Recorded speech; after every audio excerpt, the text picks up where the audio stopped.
Untuk selanjutnya kami mohon Pak Joko, wakili Gapki, mungkin dapat menyampaikan. Kalau tadi Pak Ketum berpikir terkait dengan temuan realita dan perasaan dari Apkasindo. Mungkin sekarang Pak Joko, Gapki, ini apa yang ditemui di lapangan oleh teman-teman perusahaan Gapki ini? Termasuk apa yang sebenarnya dirasakan? Ada gap apa ini? Karena kan statistiknya jumlahnya yang ikut plasma itu menurut saya jumlahnya turun. Bukan hanya kalau persentase turun bisa jadi karena mungkin swadayanya naik. Tapi kalau cenderungnya banyak yang melepaskan diri itu kan artinya jumlah yang ikut pun turun. Kami silahkan Pak Joko. Ya, ya terima kasih Pak Purwadi. Saya bisa share screen nggak ya? Bisa, silakan. Silakan bisa. Sudah kami jadikan co-host. Pak Koyum, tolong dibantu. Sudah, Pak Joko bisa share screen. Sudah dijadikan co-host.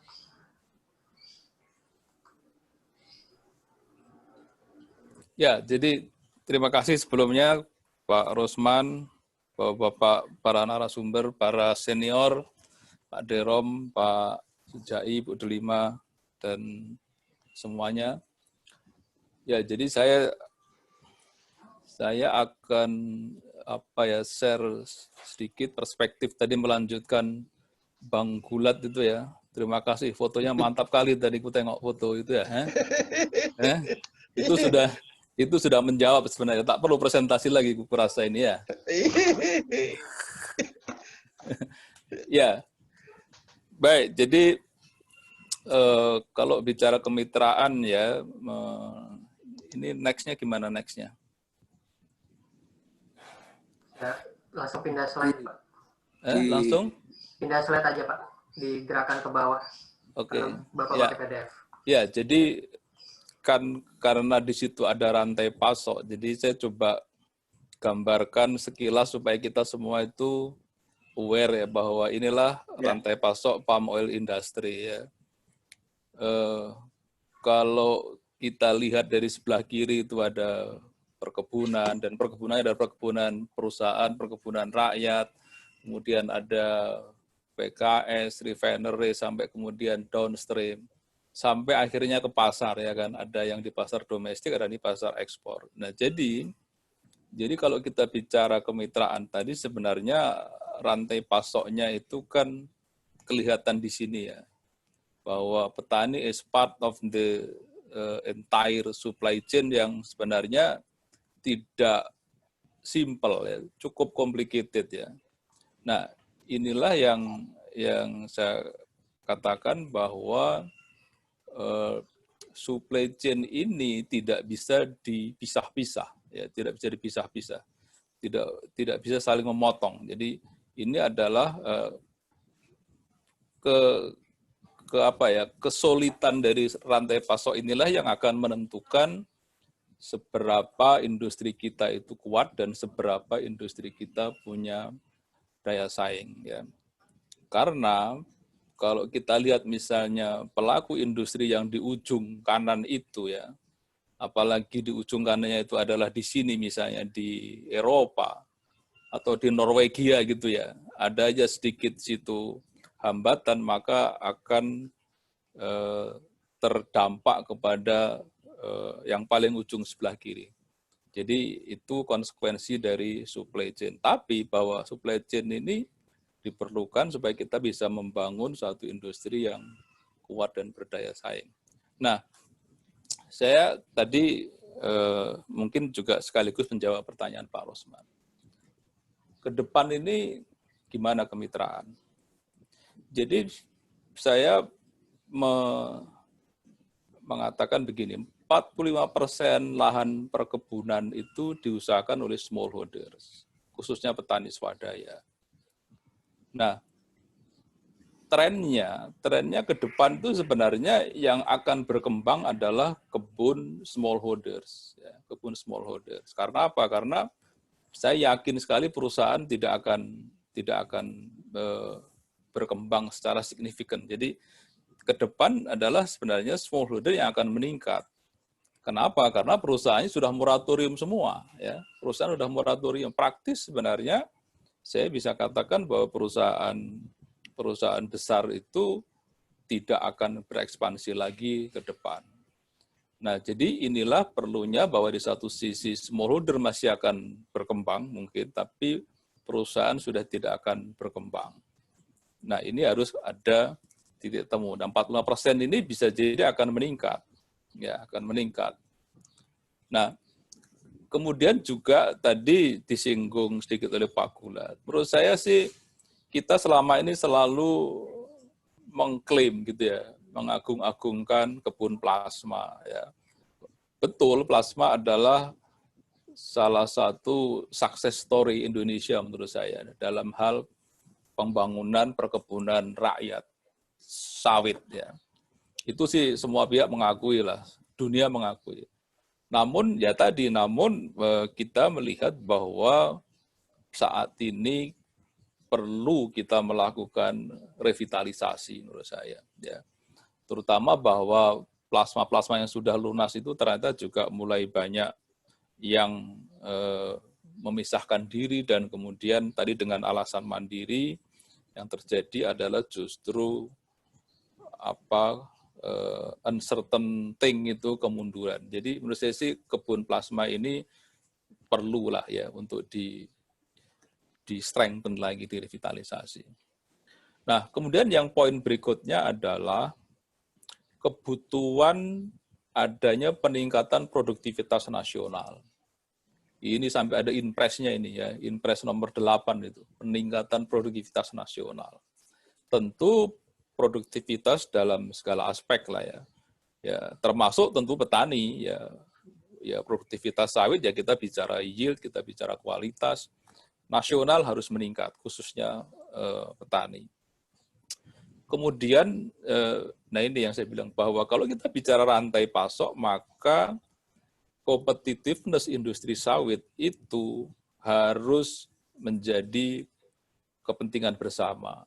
Ya, apalagi bahwa industri ini harus compete di pasar global, bersaing dengan yang bukan sawit, ya kan? Termasuk juga dengan sesama sawit. Jadi persaingan demikian ketat, demikian sengit. Maka industri ini perlu kompetitif, makin kuat dan makin berdaya saing ke depan. Terakhir ini yang nggak bisa ditawar-tawar adalah bahwa tuntutan adanya praktek sustainability bagi industri sawit Indonesia. Dan kalau kita bicara sustainability sebagai tuntutan global, maka petani tidak bisa ketinggalan. Ya, petani nggak bisa ketinggalan. Sekarang sudah mulai ada tanda-tanda itu kalau begitu ujung rantai pasok sebelah kanan di attack gitu, atau mengalami hambatan atau di attack oleh somebody gitu ya, kemudian sampai kemudian berdampak kepada bisnis, nggak bisa jualan, yaitu si yang kanan juga akan mempastur ke kiri ya. Jadi itu makanya ada cerita sekarang misalnya ada kebun tidak bisa menjual CPO-nya. Ada petani tidak bisa menjual TBS-nya. Ini semua ada berkaitan dengan sustainability. Dan ini ke depan bukan makin mudah, bukan makin ringan, maksudnya makin berat. Jadi sekali lagi bahwa ini keniscayaan, saya bilang keniscayaan karena bahwa ada tuntutan sustainability dalam rangka industri kita ini harus tetap eksis dan compete di pasar global ya. Nah, mengapa harus ada petani dan perusahaan? Nah, ini sebenarnya indahnya di sawit ya. Karena kalau saya melihat, saya banding-bandingin itu bahwa 50-50 antara petani dengan perusahaan besar itu ideal menurut saya. Karena kalau kita lihat contoh di komoditi lain itu ya, ketidakseimbangan itu ternyata juga berdampak kepada survival-nya ya. Saya nggak tahu apakah misalnya kayak karet ya, karet itu kan 99% rakyat ya. Jadi apakah juga karena ada faktor itu, kakao juga demikian, kakao juga menurut saya sih menghadapi masalah yang berat ya. Karena kemudian tidak seimbang gitu ya antara petani dengan perusahaannya. Jadi menurut saya sih bahwa petani dengan perusahaan dua-duanya harus istilah apa tadi Pak Gulat setara, tapi menurut saya adalah harus seimbang supaya kenapa? Karena di satu sisi kalau kita bicara petani dengan segala keberadaannya ya, luas penguasaan lahan yang memang ya tidak luas, kemampuan kultur teknis, kemampuan finansial, kemampuan kelembagaan tata niaga dan SDM. Ya. Nah, bayangkan kalau misalnya semua kebun sawit itu semua petani di sebelah kiri, ya. Maka ya tadi survival capability-nya akan kemampuan survival-nya tentu akan berbeda.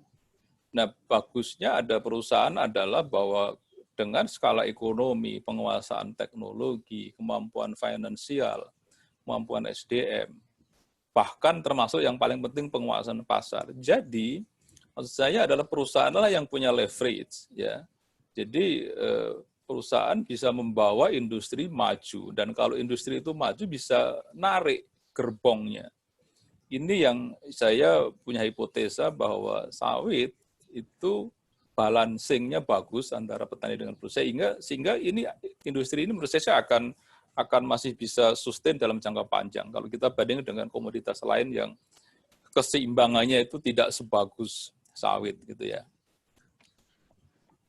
Nah, jadi tadi sudah disinggung, sebenarnya saya juga nggak jauh beda dengan Pak Gulat, bahwa memang kita mau kemana sih kemitraan.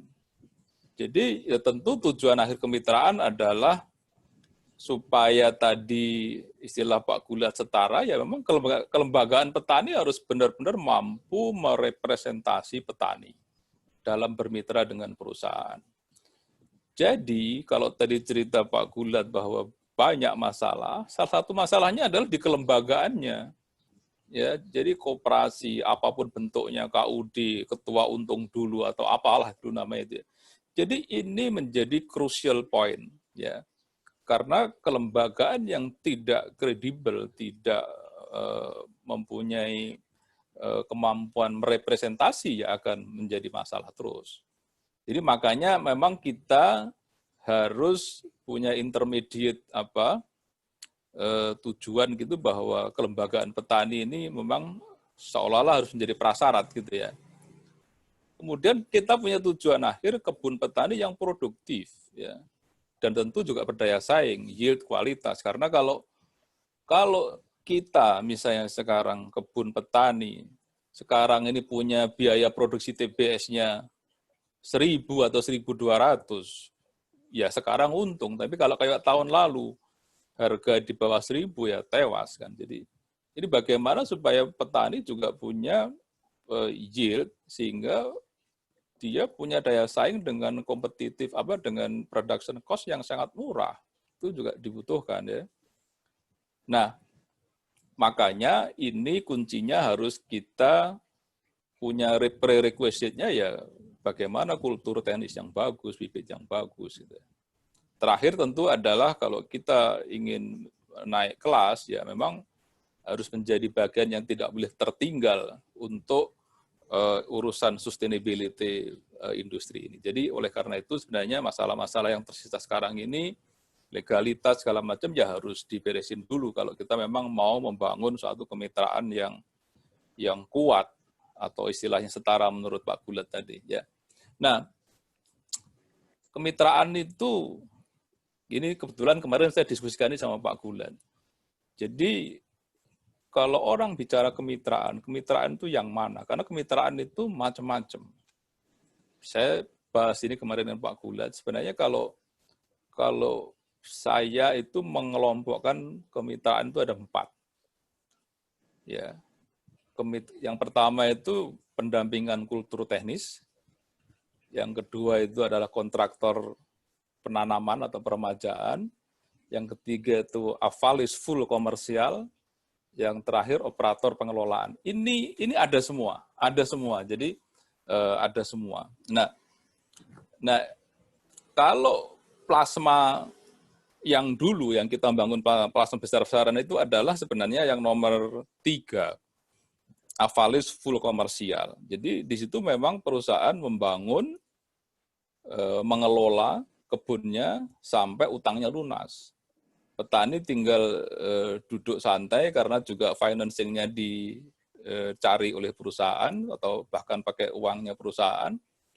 Tapi memang ini konsekuensinya ya petani mesti bayar utang kan gitu. Ya, sehingga seperti yang banyak tadi dibahas bahwa ketika utangnya sudah lunas ya seolah-olah mereka terbebas dari cengkeraman kan gitu. Makanya itu yang kemudian dalam beberapa tempat terjadi euforia ingin lepas dan kemudian ingin mandiri karena sudah lepas dari bayaran utang. Tapi ini jangan lupa, inilah sebenarnya kisah sukses plasma kita adalah ini yang nomor 3. Bedanya adalah kalau dulu komersialnya itu adalah disupport oleh pemerintah dengan bunga murah, ya PBSN. Sekarang ini kita tidak atau sulit mendapatkan bunga komersial yang murah. Ya. Jadi menurut saya nomor 3 ini kalau sekarang ini ya mungkin 13 tahun juga belum lunas mungkin ya. Dugaan saya 13 tahun belum lunas ya.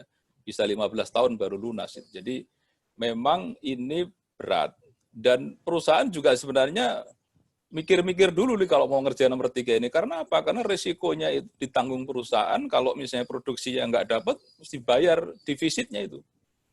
Inilah yang kemudian banyak juga dana talangan akibat dari produksi tidak mencapai, harga tidak mencapai, sehingga cicilan harus dibayar dan defisitnya menjadi tanggungan Avalis perusahaan. Ini bagi perusahaan sebenarnya sekarang ini juga kurang diminati karena risiko finance yang terlalu berat. Nah, 1 sama 2 itu sebenarnya lebih simpel. Kemarin saya bilang sama Pak Gula, ya paling gampang itu kemitraan ya pendampingan kultur teknis itu. Perusahaan memberikan training, supervisi, duitnya duit petani, ya kan, dikerjain sendiri oleh petani, kita bantuin. Nah, itu sih paling simpel ya, itu paling simpel.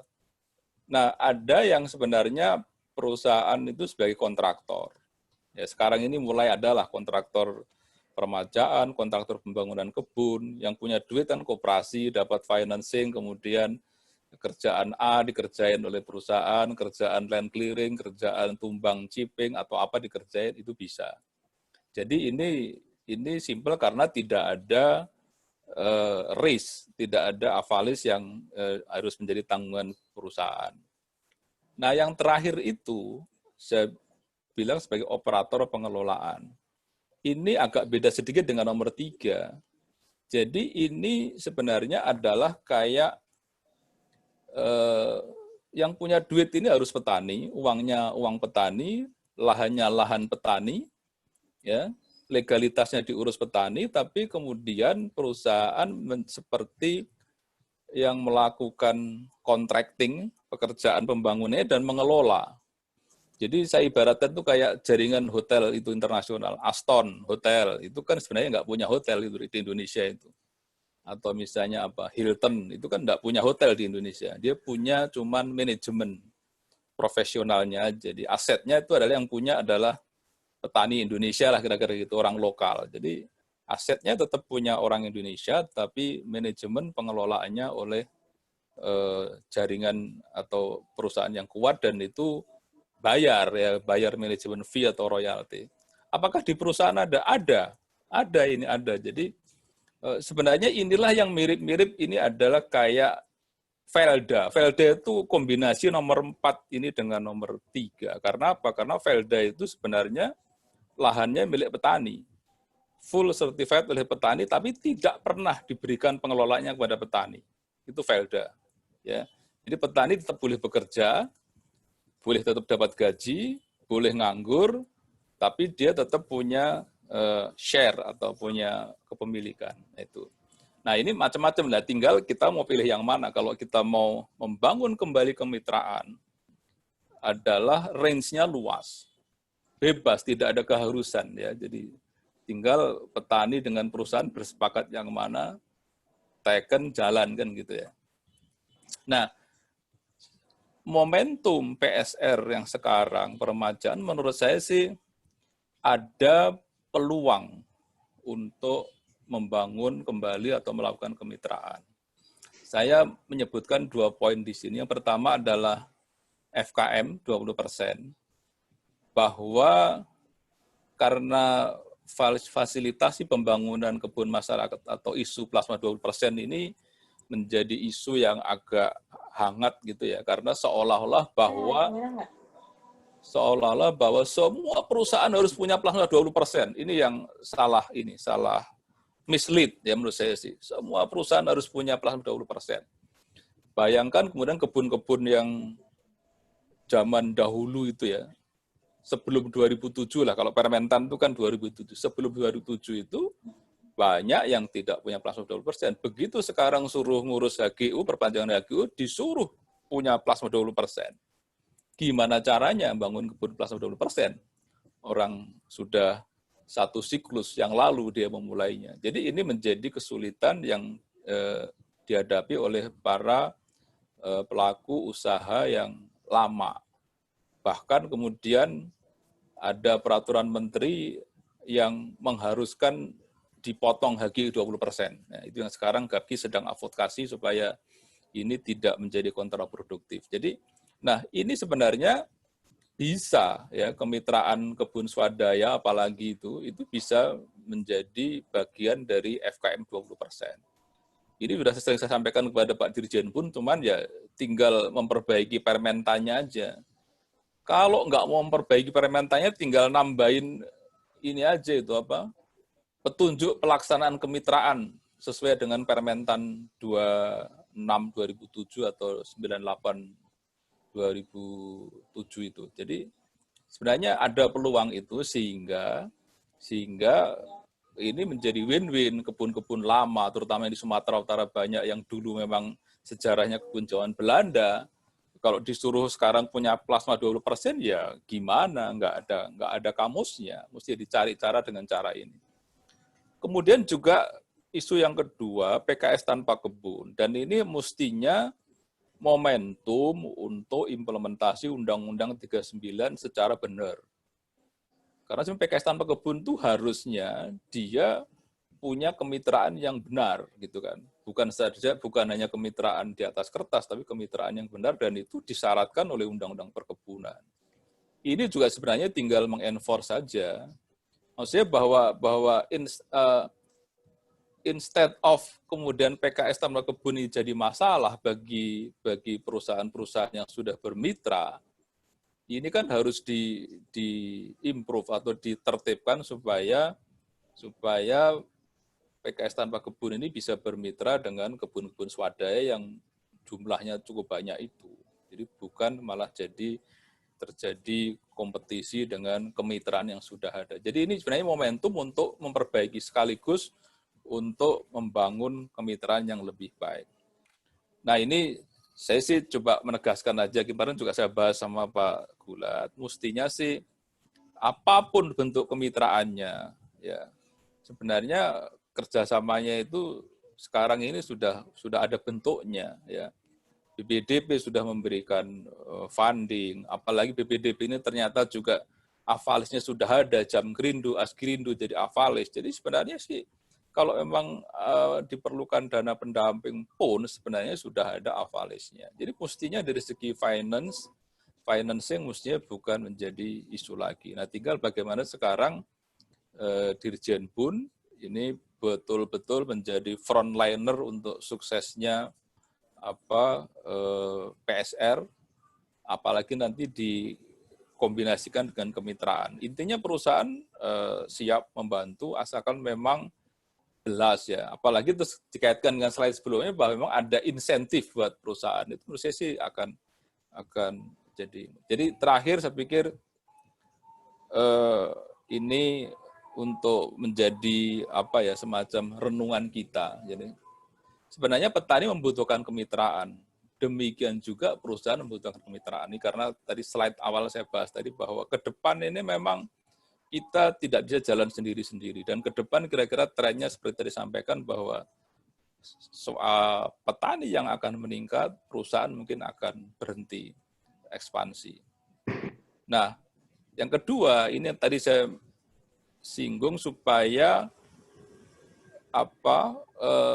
kemitraan itu ya harus ada insentifnya. Istilah Pak Gulat tadi setara, jadi sama-sama dapat manfaat ya. Istilah saya sih, karena perusahaan juga memilih atau mau melakukan kemitraan, tentu juga karena harus ada insentif kan. Jadi saya pikir sih ini wajar, dan apalagi kalau kemitraan ini bisa dikuatkan dengan regulasi yang suportif. Tadi misalnya ada peluang kemitraan kebun swadaya, PKS tanpa kebun, itu kalau dibenerin sedikit saja dengan regulasinya diterapkan, mesti sih akan menjadi produktif lah dampaknya itu ya.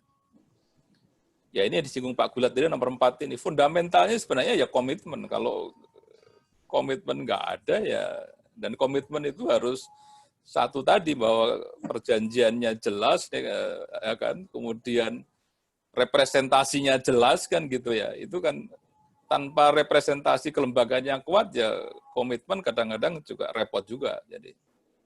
Jadi saya pikir itu, jadi menurut saya sih ke depan kemitraan sih tetap dibutuhkan, dan mengingat bahwa struktur kepemilikan di industri sawit itu mau nggak mau kemitraan harus menjadi salah satu harapan untuk tetap menguatkan industri yang ke depan. Saya pikir itu, terima kasih. Assalamualaikum warahmatullahi wabarakatuh. Terima kasih. Kita berikan aplaus untuk Pak Joko. Menarik sekali. Jadi sebenarnya kemitraan itu adalah keniscayaan. Itu sangat dibutuhkan bersama, baik petani juga maupun perusahaan. Tapi ada mungkin gini Pak Joko, ada hal yang mungkin beberapa diskusi waktu yang lalu kan sering berpikir mengenai yang kemitraan, yang terutama ini Pak. Bagaimana pandangan GAPI kaitannya dengan ini? Bagaimana bermitra dengan petani-petani swadaya tadi Pak? Ini kan terutama kan tadi yang banyak disampaikan kan bagaimana membangun momentum dari PSR. Tapi yang tidak PSR ini banyak sekali dan belum bermitra. Bagaimana mungkin pola pikir GAPI untuk menggait membangun kemitraan bersama dengan yang petani-petani yang sudah ada ini? Loh, tadi tinggal pilih aja, ada 1, 2, 3, 4 gitu ya. Sebenarnya nomor 1 itu juga terbuka buat siapa saja. Dan kami pun itu sudah melakukan, misalnya gini, misalnya ada kebun swadaya yang usianya masih 10 tahun, ya kan, masih bagus-bagusnya itu kan. Ya. Tapi kemudian ada willingness, petani mau bermitra. Mitra apa katanya? Ini saya kasih contoh ya. Bahwa ada kemitraan itu adalah kemitraan infrastruktur kayaknya. Nah Pak, kami tolong dibantu bikin jalan begini-begini, biayanya berapa, nanti potong DBS. Nah, kan itu kemitraan juga. Yeah. Cuman ada lagi kemitraan gini. Dadeh kami tolong dibantu untuk supaya tata niaganya itu pendek gitu ya, tata niaga pendek. Yeah. Udah deh panennya transport bantu. Yeah. Udah, jadi mereka panen ya kita ambil gitu. Jadi ada transport manajemennya gitu. Ya mereka bayar transportnya, tapi kan mungkin tidak semahal kalau mereka bayar sendiri dengan punya truk sendiri. Jadi banyak contoh, makanya saya bilang kemitraan itu jangan diasosiasikan kepada hanya satu definisi plasma inti, enggak.